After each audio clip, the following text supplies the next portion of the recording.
Good evening. Welcome, welcome. Nice to see you all.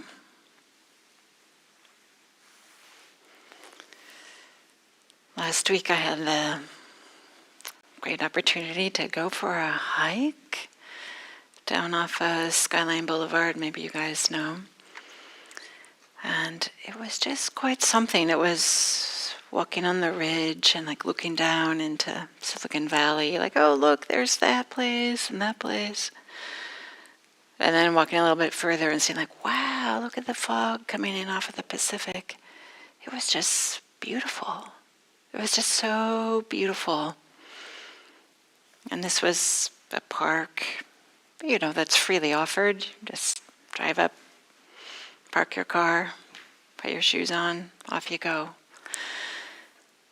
And I just felt like my heart just filling up with so much gratitude, so much appreciation just for this simple thing of spending time outside, having these views and having the opportunity, the capacity. I won't always have this. I haven't always had this capability to walk, right, some distances.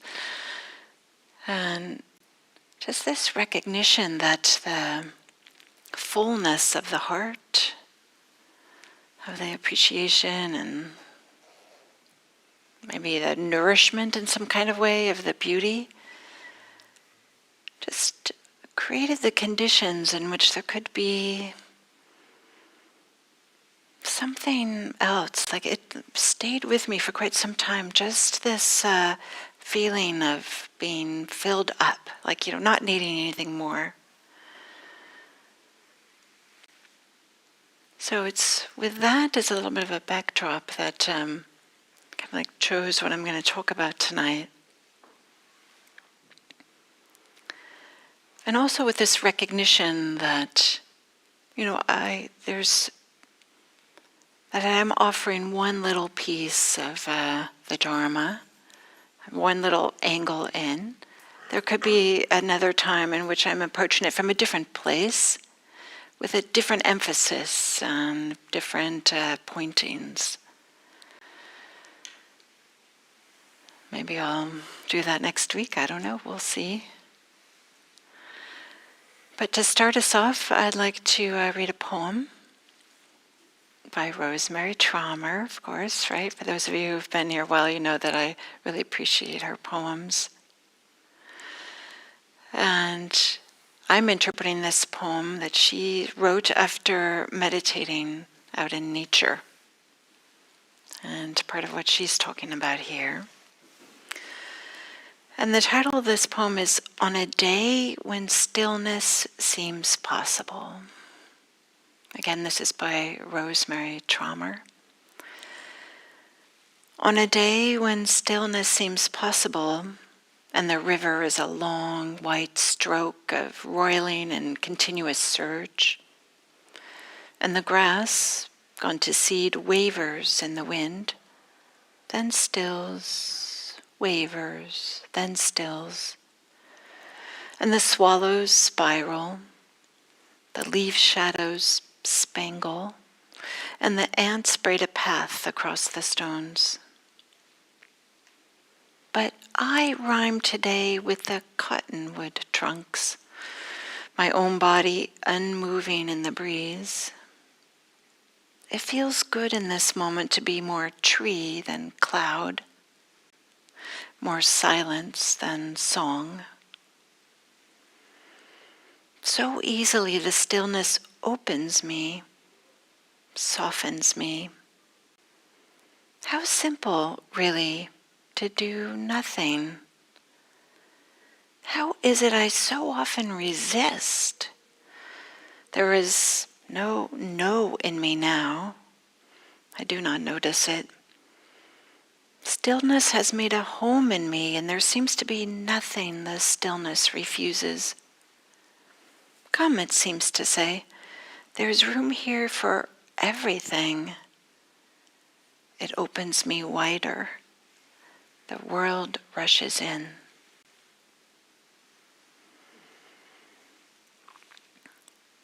I'd love this idea. I rhyme today with cottonwood trunks. Like, what a playful way to think about it. I feel I'm more like aligned with these trees that are a bit more stationary. And isn't that great to think about oneself as just like I'm rhyming with something as opposed to I'm like this? Well, kind of like, there's a rhyme here.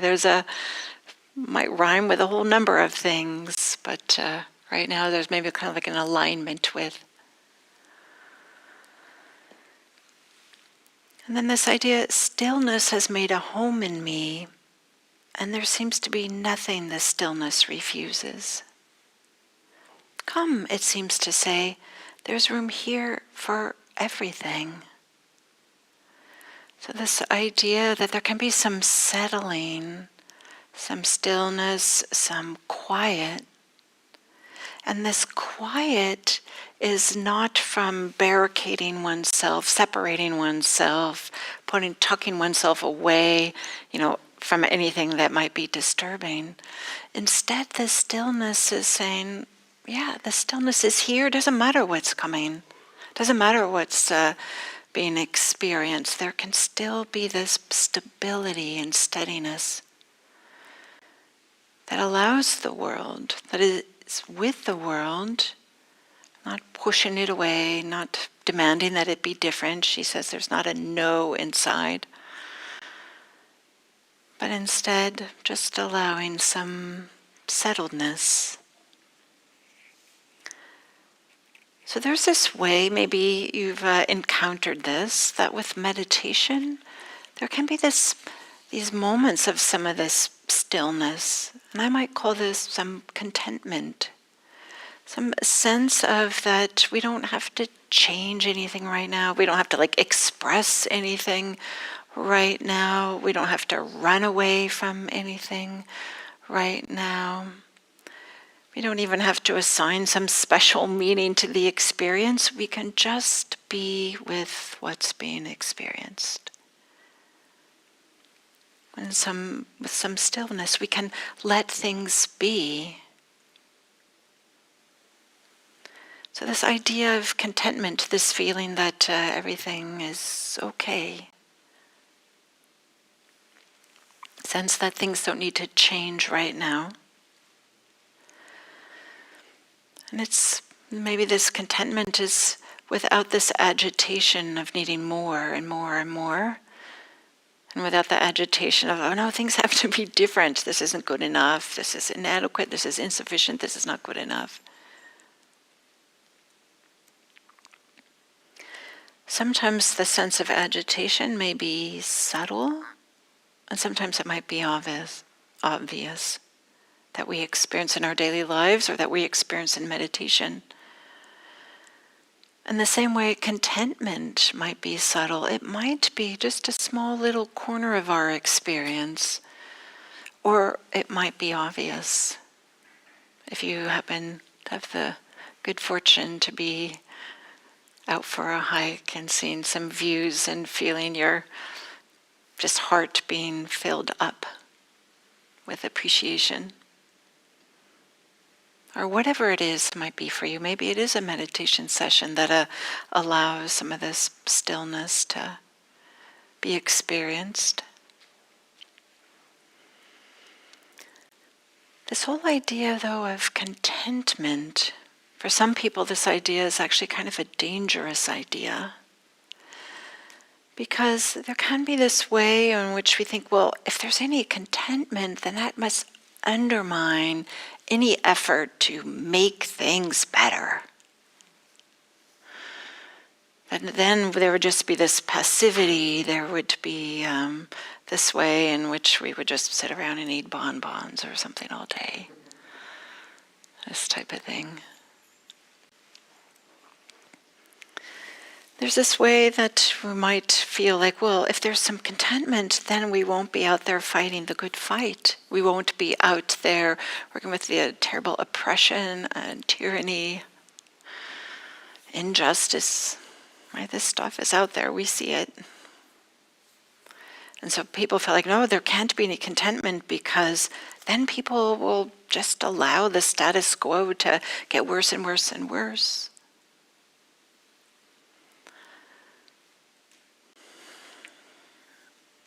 So there are certainly things that we should not be content with. But there's a way that we can allow this stillness, some sense of contentment, to fuel us, to support us, while we work with some of these things that aren't right. I'll use that word, right. And certainly our economy depends on people feeling like they have to have more. Right? So there's this discontent and like, no, you need more. Clearly you need more. And so there's this sense of like, well, go out and purchase things or work long, hard hours. This kind of like non-stop. Keep buying stuff, keep working. And so we might say that this idea of just to experience and allow some sense of contentment is a radical thing to do. I know certainly in my earlier professional life, that's contentment certainly was not promoted or suggested, or even if I had said that to my boss, it probably would not have gone over very well. I'm very content with how things are, even if I had done really well or something like this, right? So there's this way in which contentment can be such a support for our life, but often it doesn't, have this sense of that it's, supported by our general society or something like this, and that's okay. That's okay. So I want to say that contentment, maybe I want to just be explicit about this. It's not about complacency. It's not about just tolerating. It's not about this resignation. It's not about passively accepting everything. It's more about, allowing the. I'm this. For me, it's kind of feel like the heart is filled up. Like there's a sense of enough. But there's a way in which even the whole notion of contentment can feel like a booby prize too, right? We feel like, no, I want the big, flashy, bubbly, big happiness. I want the champagne corks popping off and bubbling things or something like that.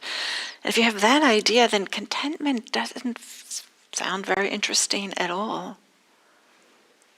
Or maybe you have this way that if you just find yourself always wanting more and more and more, and that there's a certain amount of craving, or whether it's like on the internet, click, and you just find yourself, finding more, looking for more information, or figuring something out, or maybe whatever those short little videos are that they kind of feed you one after the other, so that before you know it, hours have gone by, or something like this.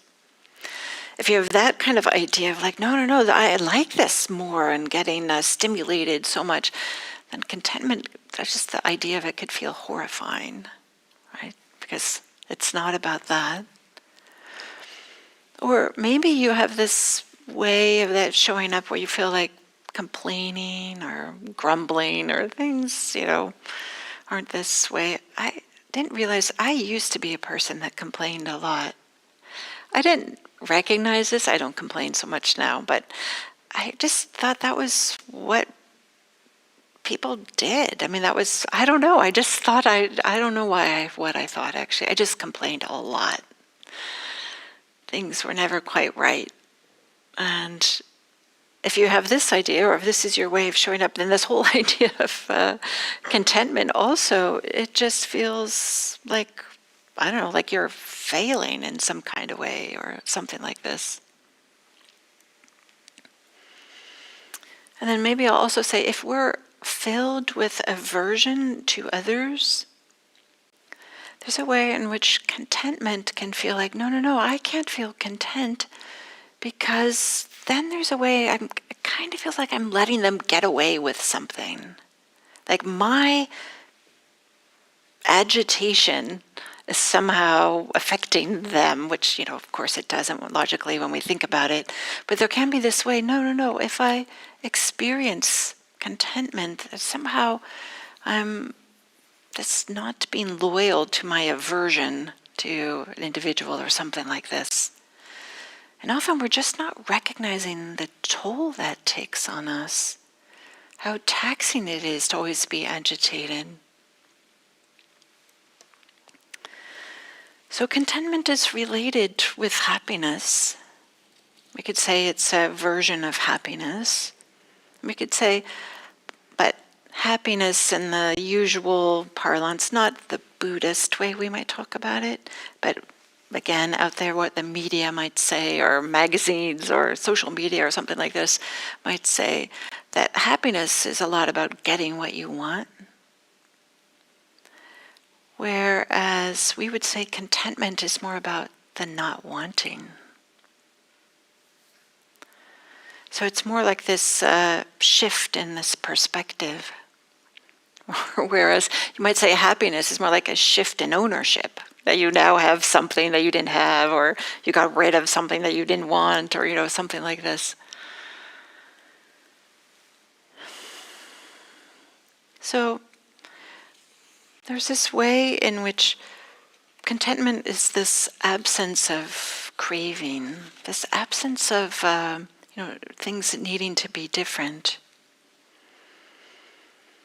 Because there's this way when we really feel like, oh, I need something, whether it's an object, an experience, recognition, attainments, whatever it might be. Whenever there's this feeling like, oh yeah, I definitely need something, there's this way that we can have this fall under this enchantment that, well, as soon as I get whatever it is out there, there's this way that whatever it is out there kind of gets sprinkled with some magical thing that thinks like, okay, well, as soon as I get that, then I'll be happy. And it'll be a lasting source of happiness. So there's this way in which contentment is pointing to this absence of craving. And craving is this feeling of insufficiency. And so it's letting go of this, or is it an active letting go? It's allowing this insufficiency or inadequacy or something like this to not blossom, to not take hold of our minds and hearts and think that something magical out there is going to be a lasting source of happiness.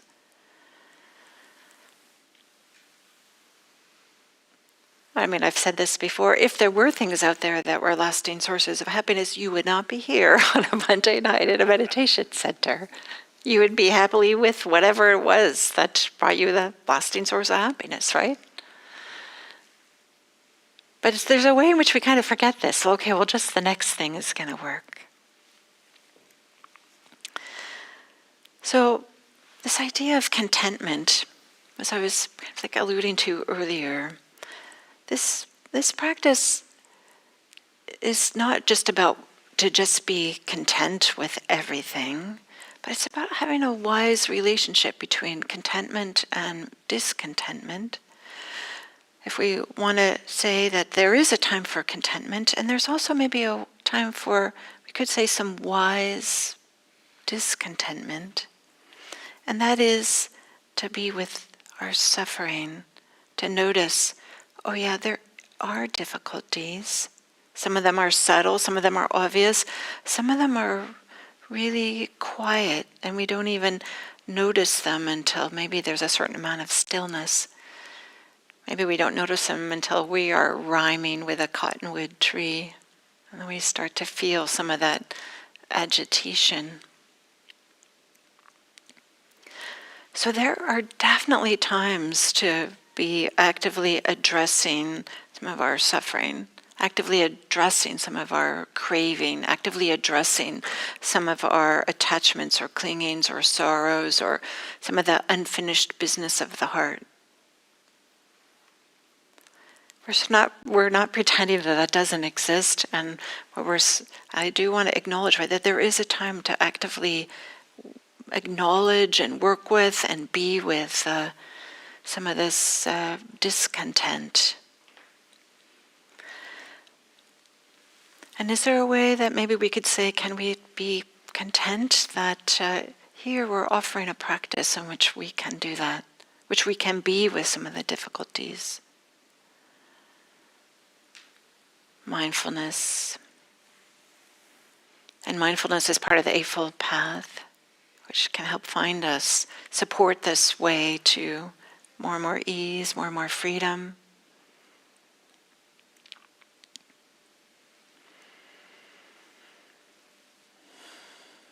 And there's this way that we can meet our difficulties and notice what's actually happening, to be with the reality of the moment as best we can, holding it, being with it. So what are some of the ways that we can cultivate some of this contentment that allows us to hold, or maybe creates the conditions in which we can hold some of the difficulties, that our capacities increase?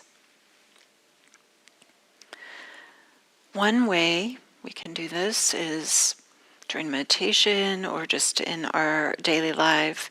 We can just ask ourselves sometimes, what in this moment, in this precise moment, is truly lacking? Not in a conceptual way, like in this precise moment. Just to experience in. And for the moment, we might feel like, well, I'm alive, I have a breath. Those of us in this room, it's not super hot, it's not super cold. We're hopefully have a feeling of safety. Hopefully we have enough food.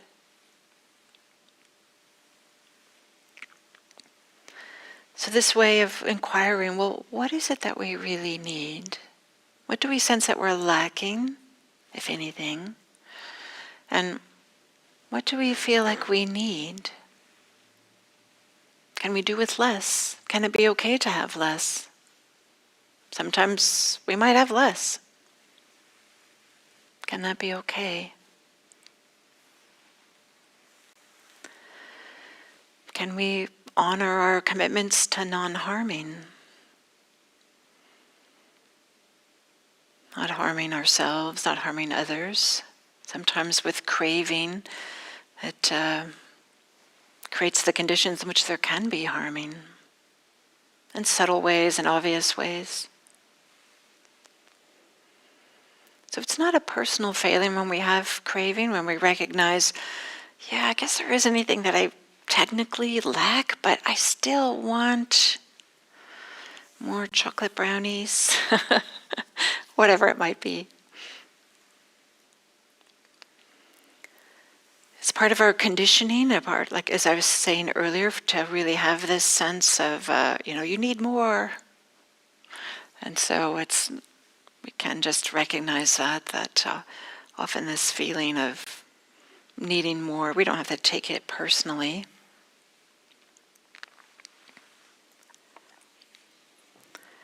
So we could just ask, in this moment, this precise moment, what is truly lacking?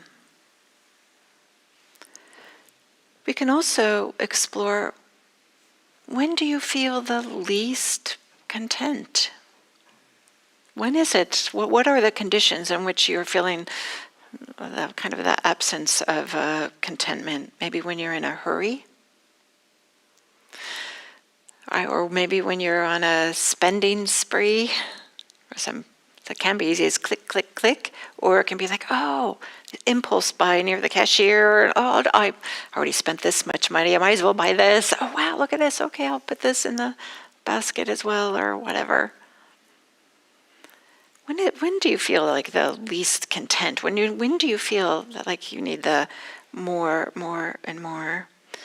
Could be maybe when you're on the internet. Sometimes I find that the internet, it can be, has this forward leading momentum. It's kind of like designed to do this, right? It's hard to just go on there, look at one thing, and then turn it off, or something like this. So maybe maybe that's when you feel the least contentment, when you're reading an article or something, and then it has some links in there, and then they're just like, oh, well, maybe I'll follow that link, and then you go to this or that, whatever it might be. So that's something else we can do to support a sense of contentment, is just get curious about, well, when do I not feel it? When do I feel the least amount of it? And that could just be some information for you to recognize, well, if I want contentment in my life, let's be sensitive to these areas, how I'm showing up to these areas, how often I'm doing these activities. I would say, as maybe that poem that I read at the beginning suggested, meditation can be a way in which to cultivate some contentment, in which to allow some of this stilling or this settling of the agitation of wanting more and more. This could be a way that could be support. And also, the meditation can help us to maybe touch into, experience, have insight about, understand better our desires. Like, what is it that, or that we feel like we need, or that we want? Or maybe it's our aversions. What is it that we feel like we just can't tolerate and can't be with, and that's making us feel discontent with what's happening? And there's also this way in which meditation, if we have this commitment to like stay meditating for a certain amount of time, maybe all of you have had this experience. Maybe there's a time when you're meditating and there's like this grip of, I really want something. I don't want to be meditating. I want to be doing something else, anything else maybe.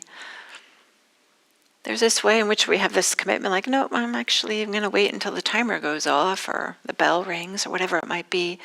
So meditation is also an opportunity for us to discover, can we be at ease in the midst of wanting?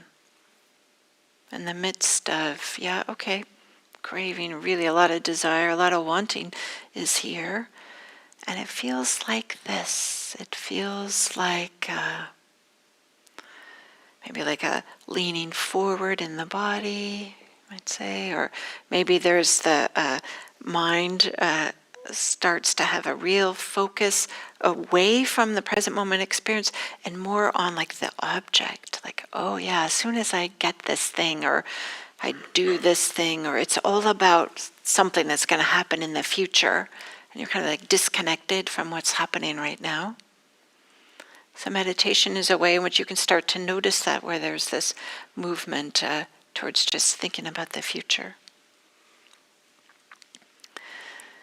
And then the last thing I'll say about something that can support this contentment, this cultivation of contentment, is maybe some gratitude practice. This isn't specifically a Buddhist practice, but there's something about just having appreciation. It just makes it so much easier to have some contentment and to be present with what's happening.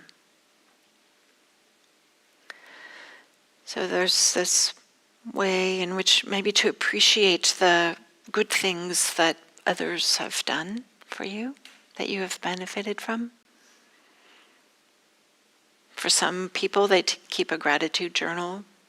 I've heard from a number of people how that has been like really transformative for them to regularly do that. I had that as a practice for some time. Have a gratitude journal, or maybe there's this also can be a practice of appreciating what you have by imagining how your life would be if you didn't have some things. It's like just mentally subtract some things, and how would it be different? This is a way that maybe you can support some sense of gratitude.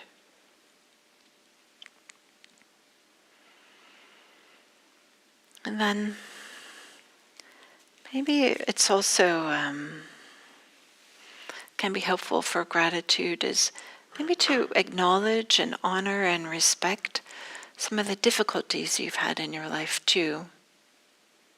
You don't have to dwell on them, but just to recognize, like, yeah, it has been a journey to get to this moment here. And there's this way that kind of like appreciating, like, that there have been some rough patches, maybe really, really difficult things. Maybe you're in the midst of a rough patch. I'm using this word rough patch as something minor, but maybe you're in some really midst tragedies in your life, in your family, or something like this. But it can be helpful to maybe sometimes think or honor and respect that, yeah, okay, there have been these in my life. Maybe I am experiencing one right now. And is there this way that can help us appreciate things that maybe without that framing, we would be dismissive of or not even acknowledge?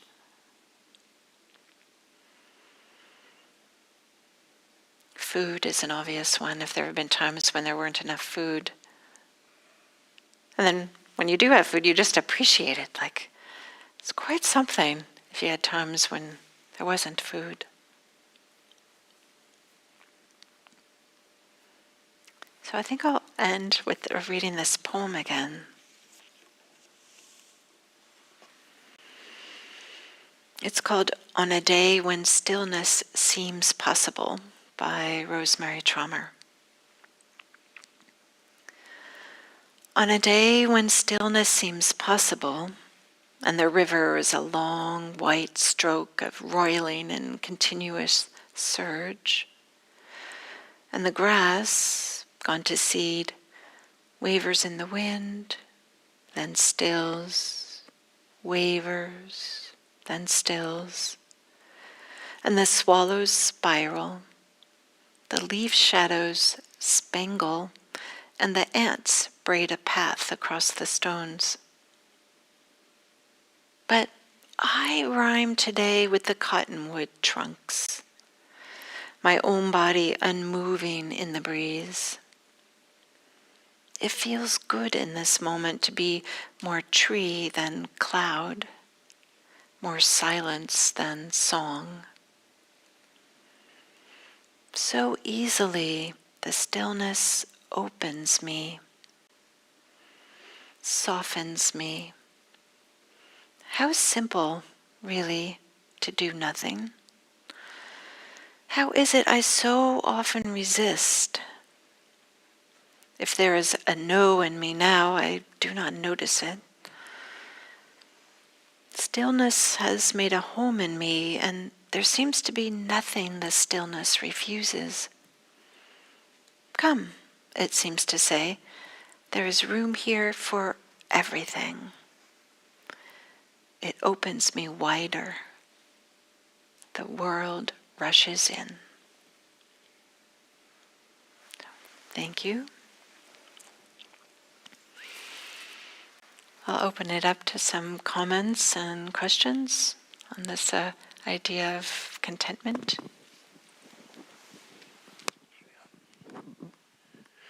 So how much of finding peace is the inner equilibrium versus your external life? Like, for example, marrying the right person, having the right job, things that bring fulfillment, right? So how much is the inner and how much is the outer in terms of being at peace? Yeah, this is a great question. So, right, all of us, we're trying to have the outer, marry the right person, have the right job, and these kinds of things. But I'm sure you've noticed we don't get to control the external things, right? Even though you marry the right person and have the great job, it doesn't mean tragedy doesn't strike somebody else in your family, for example, or something. So this practice is pointing to where can we find the peace, this equilibrium, that doesn't allow us to get off balance when tragedy does hit, when things aren't working in the external world. So we work with the external world, but we also work with our relationship to the external world, and that relationship is where we can find the peace. Are we always demanding that it be different? If so, that's, it's exhausting and agitating. So thank you.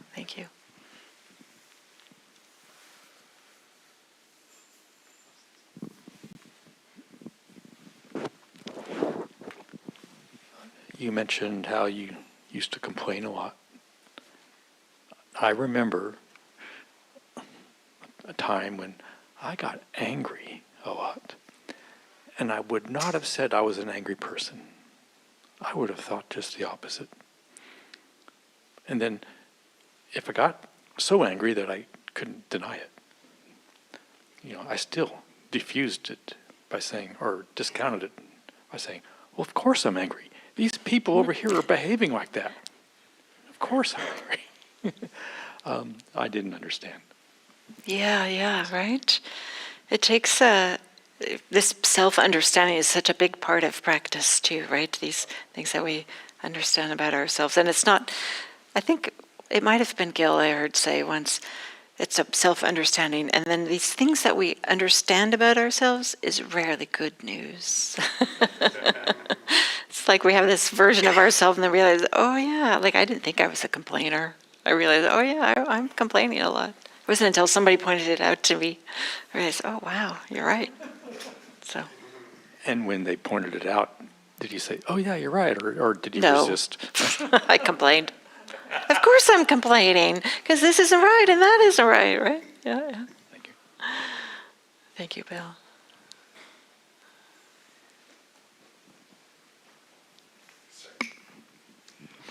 As you were saying the word contentment over and over again, I thought maybe contentment is a dose of self-actualization.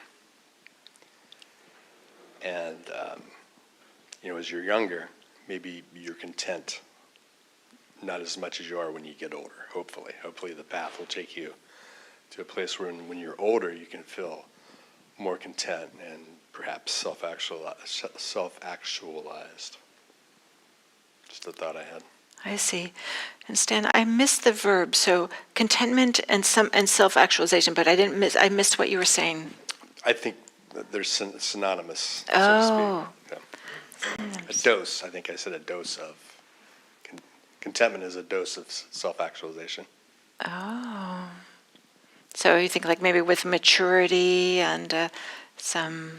Yeah, if you're on a path, whatever that path is, and maturation process. Just a thought. Yeah, it's an interesting thought. So are people content when they're young, when they're in high school, when they're I in think middle they can school? have doses of contentment. Doses. Yeah. But then they have this feeling of wanting to get out there and do something? Well, it's more like this when you're younger, right? I see. Yeah, it's a very interesting idea, kind of the relationship between like psychological health and contentment. Yeah, it's an interesting idea. And maturity, yeah. Thank you for bringing that up. Anybody else have a question or comment?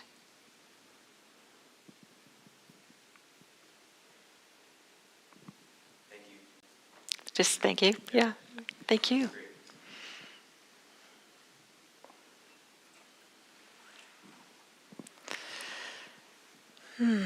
Okay, I feel content. So I'm wishing you a wonderful rest of the evening.